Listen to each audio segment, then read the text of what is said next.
قال له صاحبه وهو يحاوره أكفرت بالذي خلقك من تراب ثم من نطفة ثم سواك رجلا لكن هو الله ربي ولا أشرك بربي أحدا.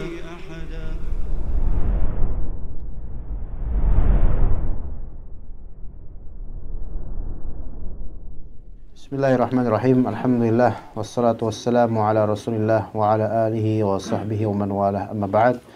Kajian ketiga kita insyaallah fikih ekonomi Islam. Di antara di sini akan dibahas insyaallah di antaranya akhlak usahawan muslim yang nomor 5. Setelah disebutkan niat yang tulus dalam berdagang atau membeli, kemudian akhlak yang mulia dalam bertransaksi, kemudian usaha yang halal, kemudian menunaikan hak dalam usaha. Yang kelima, menghindari riba dan segala sarana riba seperti transaksi-transaksi kotor. Ya, menghindari riba dan sarananya. Dikatakan oleh penulis hafizahumullah, riba termasuk satu dari 7 perbuatan yang membinasakan. Orang-orang yang memakan riba hanya akan berdiri sebagaimana orang-orang yang kesurupan setan. Terjadi khilaf di antara ulama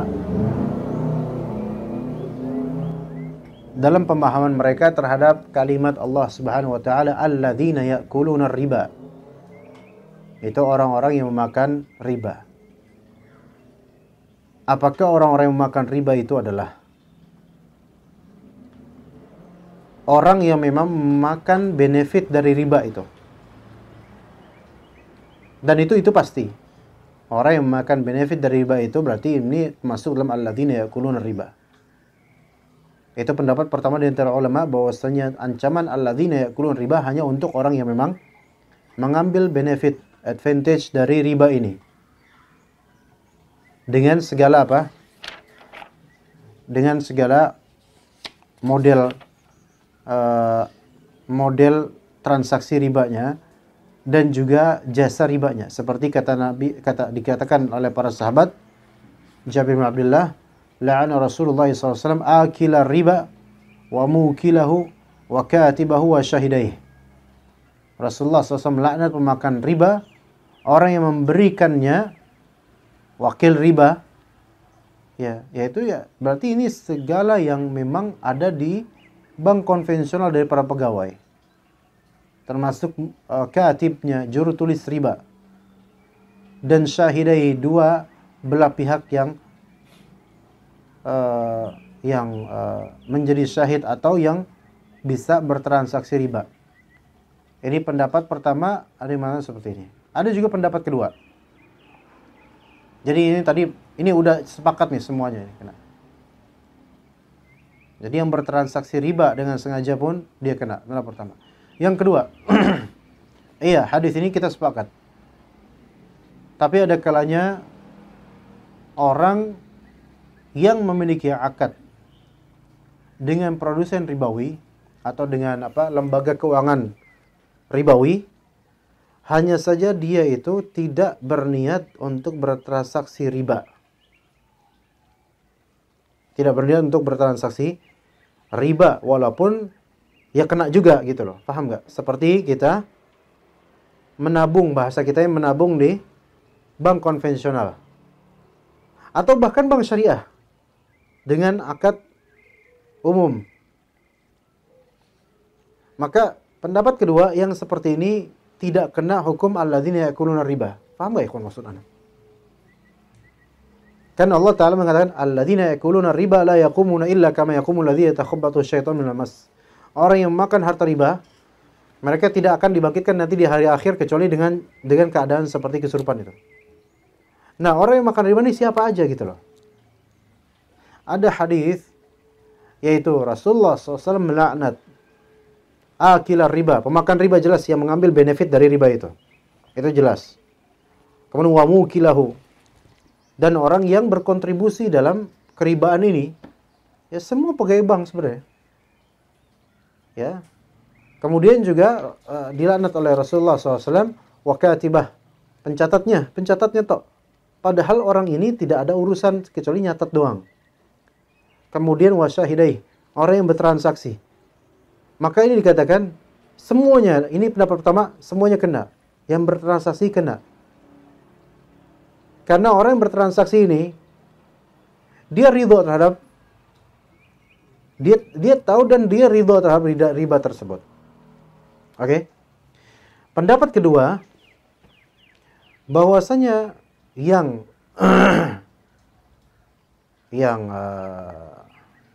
atau pendapat kedua, dikecualikan darinya adalah orang yang bertransaksi tapi dia tidak memaksudkan dari transaksi itu riba. Cuman dia mungkin terpaksa pakai transaksi itu. Seperti diantaranya apa? Kita akad, niatannya apa? Simpan, wadiah. Tapi qadarullah dia berbunga, sehingga kita dipaksa untuk menerima bunga tersebut. Paham gak ikhwan di sini? Ini dikecualikan oleh sebagian ulama. Ini pendapat kedua. Yang seperti ini dia tidak disebut makan riba. Dari yang mengecualikan ini pendapat kedua ini, dari pendapat kedua ini, pendapat pertama udah jelas ini yang bertransaksi, akadnya apapun, kalau tetap di bank tersebut maka kena juga dia masuk dalam macam ini, yang pertama. Tapi yang kedua enggak, pendapat kedua enggak, dan mungkin pendapat itu yang antum pilih, mungkin anda pilih juga itu. Dari yang pendapat kedua ini juga mereka berbeda pendapat untuk masalah apa namanya, menitip uang di bank ribawi. Nah, sebut bank ribawi ini mau konvensional kayak mau syariah, pokoknya ribawi lah. Yang ada pertambahan bunganya di tiap bulan. Sebagian ulama yang berpendapat ini membolehkan dengan kriteria. Dan ada juga ulama yang membolehkan secara mutlak. Ada. Ya, ada yang membolehkan dengan kriteria dan batasan, dan ada yang membolehkan secara mutlak. Yang membolehkan dengan adanya kriteria dan pembatasan adalah kriterianya yaitu satu, tidak amannya menyimpan di selain itu, gitu loh. Misalnya menyimpan sendiri di bawah bantal, enggak aman. Ya, apalagi duitnya banyak. 500 juta, nyimpan di bawah bantal, susah. Iya, di kasur, di ranjang, di lemari, dan seterusnya. Ya. Maka mau nggak mau ke bank. Dan kriteria kedua, tidak adanya pihak lembaga keuangan yang bisa menampung secara sempurna tanpa riba. Ya. Gitu ya. Jadi sekarang udah ada muamalat misalnya. Ada. Jadi antum harus ke sana nggak? Nah, ini yang perlu ditinjau lagi. Aslinya harusnya ke situ. Atau ke BNI Wadiah atau ke yang lainnya. Nggak apa-apa sebut merek biar nggak repot, capek soalnya. Capek kita nutupin. Ya. Tapi kemudian ikhwan, ya, kalau emang baku seperti itu, baik, berarti wajib ke situ. Ya. Tapi kondisinya kita itu enggak sebaku itu gitu loh. Paham nggak? Ngerti nggak ya? Jadi nggak harus, kondisi kita itu nggak bisa, apalagi pedagang online atau penyalur donasi. Itu susah kalau misalnya kita hanya pakem pada misal muamalat dan BNI Syariah akad wadiah. BNI Syariah nggak semua akadnya wadiah loh. Anak aja kejebak. Anak akadnya malah taplus kenanya. Iya. Kejebak karena apa?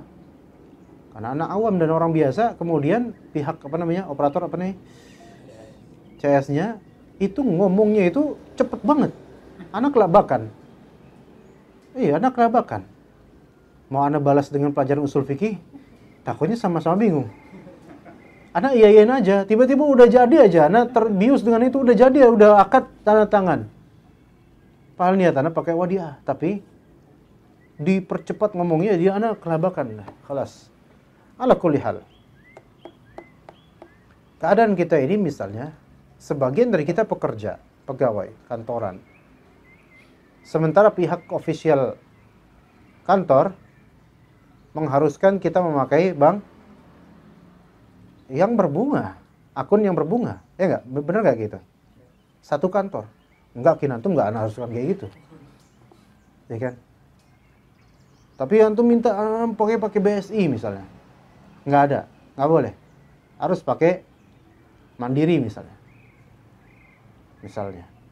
Satu kantor. Kalau enggak antum enggak dapat fee, enggak ada cash, enggak ada sekarang cash pakai amplop, enggak ada, itu cuma di pengajian doang adanya. Ya.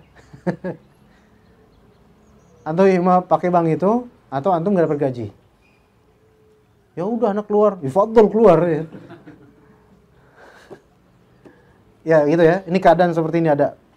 Keadaan-keadaan yang dikecualikan. Atau dia pelaku usaha, pegiat usaha. Dan dari usaha tersebut mau nggak mau harus mengikuti bagaimana konsumen. Konsumen pada minta BCA ada nggak gitu. Ya nggak ada sih BCA. BRI ada nggak? Ya nggak ada. Ya. Akhirnya mereka konsumen nggak mau rugi 4.000 atau 5.500. Antum sarankan akhi pakai flip aja, coba bisa pakai flip. Padahal tersinggung, antum ngatur-ngatur ana, terserah ana dong mau pakai flip apa enggak gitu. Akhirnya nggak jadi beli.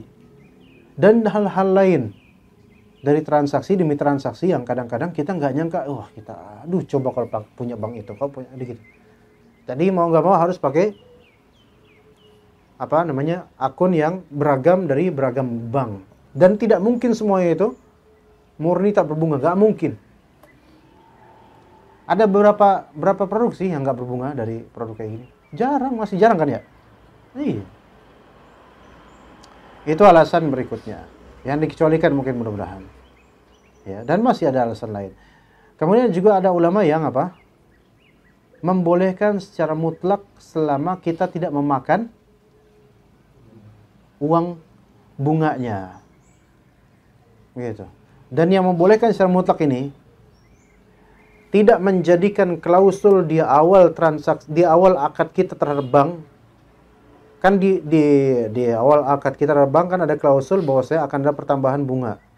Terus kita tanda tangi setuju. Tapi kan kita setuju ini karena terpaksa gitu. Pada hakikatnya kita nggak setuju. Ulama yang mengharamkan secara mutlak itu mengatakan antum tanda tangan, tandanya antum setuju. Jadi tinjauan pemikirannya beda ini. Ya. Tinjauan pemikirannya berbeda. Iya. Anak pribadi lebih condong kepada yang membolehkan sebenarnya. Anak pribadi ya. Tapi anak nggak maksa siapapun. Anak pribadi membolehkan. Iya. Dan juga kalau misalnya kita cukup pakai misalnya BSI misalnya. Sekarang BSI banknya pakai apa? Ketika ngambil pakai ATM, kartu ATM. Mandiri. Taib. Berapa biaya? Ada nggak biaya cash ininya? Apa namanya biaya tarifnya? 6.000 nggak? Hatta di Mandiri ngambil. Yang punya BSI ngambil gratis dari transfer ke sama BSI ya? Iya, kalau di Mandiri ya. Tapi kalau di bank BSI. Sesama ATM khusus BSI. Dan itu berapa banyak ATM BSI sekarang? Masih sedikit. Iya. Dan kita dituntut untuk apa? Untuk ayo kita ke sana. Tapi keadaan sulit gitu loh. Keadaan sulit. Bukan kalau gitu, Bang. Antum pakai apa Bang waktu itu? Mandiri. Mandiri tapi bisa dimatikan jumlahnya. Bisa dia? Bisa, tapi dia bulan pertama masih keluar. Makanya biasanya ngapalinnya itu kalau kita buka rekening Mandiri di bulan pertama kita kosongin, setelah jadi kita tarik aja uangnya supaya nggak lebih besar gitu. Tapi nggak semua orang kayak gitu, susah juga. Dagangan nggak muter kok kayak gitu mainnya. Ala kulli hal, semoga Allah maafkan kita semua dah. Ya semua dari kita ya mau nggak mau ya kena juga gitu loh. Karena emang ada hadisnya. Sampai di akhir zaman yang tidak mau riba pun dia kecipratan juga dengan ribanya gitu. Ya cuman jangan diambil, minimal jangan diambil. Tapi kemudian orang-orang yang memakan riba hanya akan berdiri sebagaimana orang-orang yang kesurupan setan. Al-Quran telah memaklumkan perang antara para pemakan riba dengan Allah dan Rasulnya. Itu merupakan ancaman keras yang tidak ada duanya dibandingkan dengan maksiat lainnya. Masya Allah. Karena siapapun yang mencermati segala problematika di dunia yang klasik maupun modern, pasti akan mendapatkan kenyataan bahwa semua problematika ekonomi tersebut ujungnya akan kembali kepada bentuk kemungkaran berat ini. Seorang pengusaha muslim akan lebih menjaga diri agar tidak terjerumus dalam kubangan riba.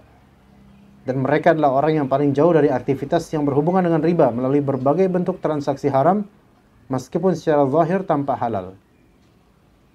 Pada hakikatnya dalam Islam tidak diperbolehkan untuk membuat trik transaksi yang bertujuan untuk menghalalkan yang telah diharamkan oleh Allah dan Rasulnya.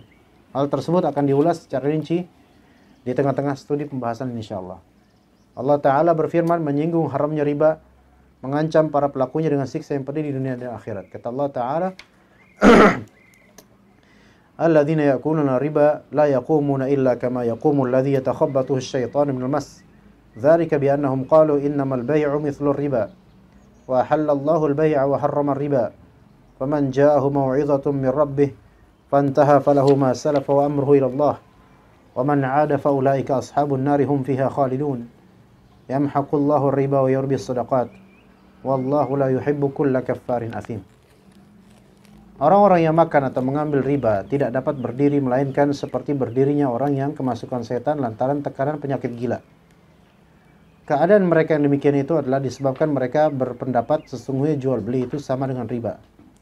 Orang-orang yang telah sampai kepadanya larangan dari Rabb-nya lalu terus berhenti dari mengambil riba, maka baginya apa yang telah diambilnya dulu sebelum datang larangan, dan urusannya terserah kepada Allah Subhanahu wa taala.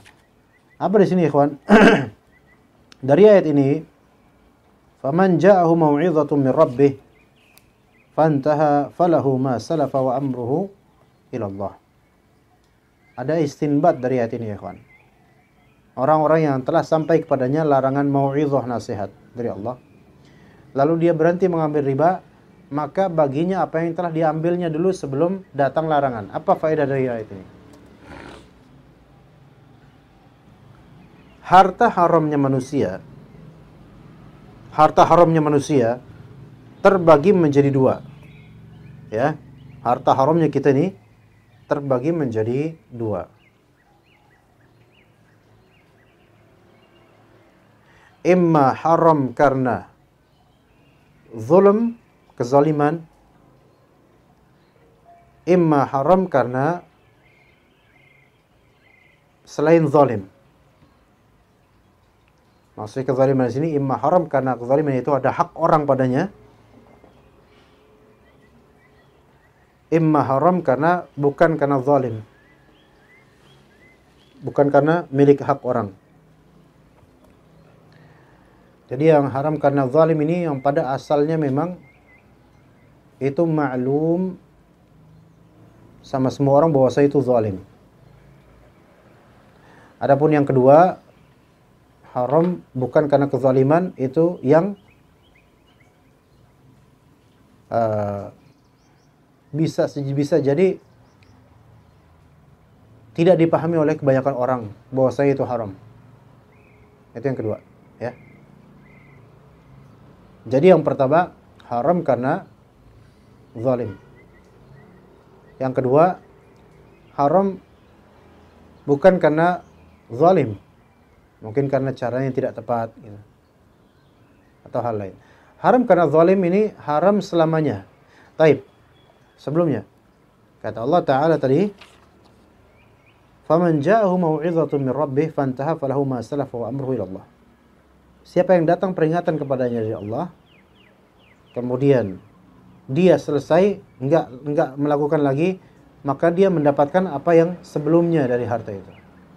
Apa mafhum dari ayat ini, ikhwan?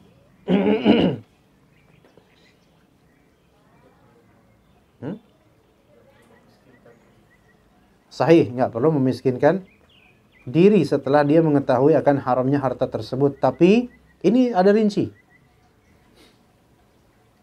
Jadi orang ketika dia belajar sunnah, belajar fikih muamalah, dan dia dapatkan ternyata harta yang didapat selama ini haram. Apakah harus langsung kemudian dia keluarkan harta tersebut dan seterusnya? Atau gimana? Dirinci. Jika harta haram tersebut adalah hasil murni kezaliman, maka itu selamanya barang itu haram buat dia. Paham ya? Tapi kalau misalnya harta haram itu memang bukan dari kezaliman secara zat, melainkan kesalahpahaman karena nggak ngerti kalau itu haram, maka dia berhak memiliki apa yang telah berlalu dengan syarat dia berhenti dari perbuatannya. Contoh ya, dengan contoh semua paham insyaallah. Misalnya ghasab, tahu ghasab ikhwan? Mengambil dengan paksa. Mengghasab, mengambil dengan sepengetahuan pemiliknya tanpa hak. Misalnya menggosok motor. Ini bukan mencuri lagi, ini menggosok. Di depan orangnya, ini motor punya saya pokoknya. Dia ambil itu motor sama temennya. Dengan zalimnya dia, gosok. Ya. Kira-kira si penggosok ini tahu nggak kalau perbuatan ini haram? Pasti tahulah. Pasti tahu. Maka ketika dia taubat, itu motor punya siapa? Pemiliknya aslinya. Jangan kemudian, saya sudah taubat, ini jadi milik saya karena faman ja'ahu mau'izatun min rabbih fantahu falahu ma salafa wa amruhu ila Allah. Paham enggak ikhwan di sini? Jadi motor ini hasil kezaliman atau hasil salah paham? Jelas kezaliman. Begitu juga maling, rampok, begal dan seterusnya, itu ghasab, begal ghasab. Gitu ya. Makanya seperti ini ya Pak. Sejak zaman dia ngambil sampai zaman dia taubat, haram atas dia barang ini. Itu bedanya. Oke? Nah, bagaimana dengan yang dia bukan kezaliman secara zat, tapi dia salah paham? Contoh apa? Riba itu zalim, benar. Riba itu zalim. Tetapi orang tahu, orang rata-rata tahu riba itu haram mah. Tapi tafsil riba orang nggak tahu. Benar nggak? Rincinya riba orang umumnya tahu nggak? Nggak tahu, nggak ngerti. Nggak ngerti. Ya. Bahkan kadang-kadang mereka malah berburu riba gitu. Contoh di sini sebenarnya. Beli motor, kredit, kan sekarang Masya Allah ya. Mulai dari 100.000 aja udah bisa punya motor. Iya. Dan dipasarkan di pinggir jalan pula. Motor metik pula, gitu kan. NMAX lagi. Kayaknya nggak berani nggak berani tuh NMAX 100.000 dari cicilan pertama 100.000 NMAX. Nggak berani itu kayaknya tuh produsennya apa pedagangnya. Type, Mio misalnya atau Beat. Tapi dengan beberapa syarat ribawi. Seperti apa ikhwan? Denda keterlambatan contohnya ya. Haram tidak ini transaksinya? Haram, nggak boleh. Maksudnya di sini yang haram adalah klausul tersebut. Dan dia nggak tahu kalau itu tuh riba. Dia tahu riba itu haram, tapi dia nggak tahu kalau itu tuh riba. Berarti ini ada salah takwil, ada ketidakpahaman, ya. Maka kemudian dia bertransaksilah, dia punya motor itu, kemudian dia dalam rangka menyicil berapa bulan. Selang di bulan ke-6, dia ikut kajian fikih muamalah dan baru mengetahui kalau itu adalah transaksi yang haram. Dan dia sudah bayar 6 juta. Karena tiap bulan 1 juta misalnya. Dia tinggal sisa berapa bit sekarang? Bit berapa sih harganya? Berapa ya, kawan? Bit baru berapa? 15. Baik, berarti sisa 8 juta lah anggaplah. Nah, apa hukumnya motor itu buat dia? Haram dan harus dijual lagi kemudian gimana? Atau gimana?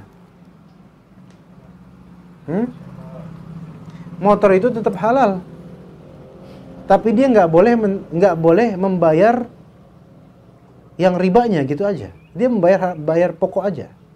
Paham nggak kawan di sini? Iya.